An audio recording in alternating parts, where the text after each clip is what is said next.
नमस्कार मित्रांनो. आजच्या लग्नानंतर होईलच प्रेम मालिकेच्या भागात भावना, गैरसमज आणि मोठे ट्विस्ट पाहायला मिळाले. आजच्या भागाची सुरुवात होते नंदिनीपासून. नंदिनी एकटीपासून जीवासोबत घालवलेले जुने क्षण आठवत असते. मोबाईलमध्ये साठवलेले फोटो पाहताना तिच्या डोळ्यात पाणी येतं. त्याच आठवणींमध्ये नकळत जीवाने आधी टाकलेल्या एका फोटोला तिच्याकडून लाईक जातो आणि काही क्षणातच तिला लक्षात येतं की आपण काय केलं आणि ती पूर्णपणे घाबरते.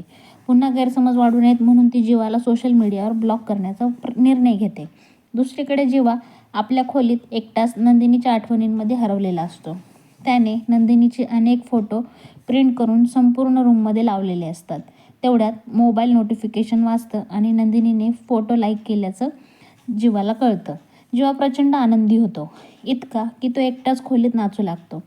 त्याला वाटतं आता तरी नंदिनीच्या मनात माझ्यासाठी भावना जिवंत आहेत. पण हा आनंद फार काळ टिकत नाही. काही वेळातच जीवा पाहतो की नंदिनीने त्याला ब्लॉक केला आहे. तो थोडा दुखावतो पण हार मानत नाही. तो तिला थेट फोन करतो. फोनवर नंदिनी सांगते की लाईक चुकून झालं होतं आणि तिने त्याला ब्लॉक केलं आहे. तिच्या शब्दात कठोरपणा असतो. पण जीवा मात्र आपल्या भावना व्यक्त करतो. तो नंदिनीला कविता ऐकवतो. कविता ऐकून नंदिनी क्षणभर भावूक होते पण लगेच स्वतःला सावरते आणि कॉल कट करून फोन बंद करते. तिला माहीत असतं जास्त वेळ बोलली तर ती पुन्हा गुंतून जाईल. इकडे जीवा मात्र मनाशी ठरवतो की काहीही झालं तरी तो नंदिनीला मिळवण्याचा प्रयत्न सोडणार नाही. दुसरीकडे घरात मानिनी एकटी किचनमध्ये काम करत असते. नंदिनी आणि काव्याची आठवण तिला सतावते.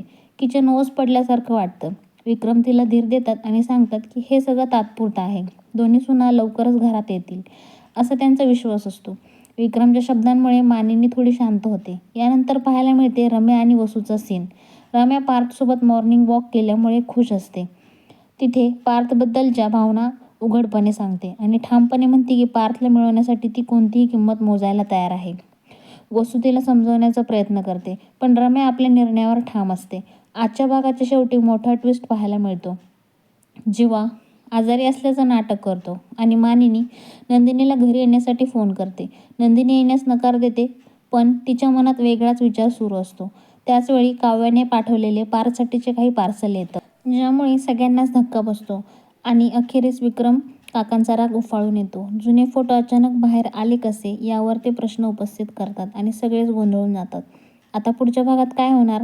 नंदिनी खरंच घरी येणार का? जीवा यशस्वी होणार का? तुमचं मत कमेंटमध्ये सांगा आणि असेच अपडेट्स पाहण्यासाठी चॅनलला सबस्क्राईब करा. आपला आजचा रिव्ह्यू कसा वाटला आणि आजचा एपिसोड कसा वाटला हे कमेंटमध्ये तुमचं मत जरूर कळवा. सबस्क्राईब करायला विसरू